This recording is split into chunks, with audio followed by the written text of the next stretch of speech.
Look, this is perhaps less controversial today than it was maybe a year ago, but growth at all expenses is not how we deploy our capital.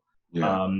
One, the funding velocity, the amount of sort of sheer volume of capital in the market is much smaller in these environments, and therefore our entrepreneurs, in my opinion, are better fiduciaries of capital. They're better stewards and capital allocators.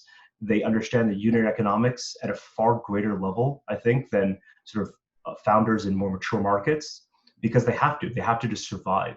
It's a survival instinct.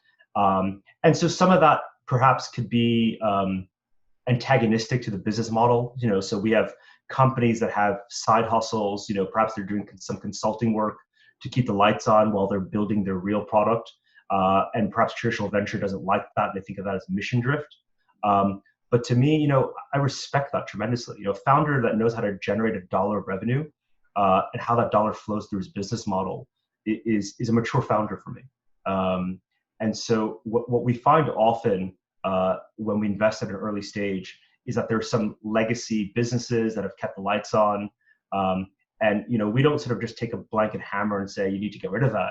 We understand what value that business serves. And sometimes what emerges from those sort of side hustles actually are quite accretive to the underlying business.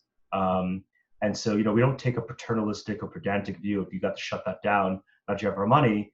But, a founder that understands his time allocation, his capital allocation, knows how to generate $1 of revenue from the fundamental business, that to me is a step up from some of the things I've seen as an angel in more mature markets.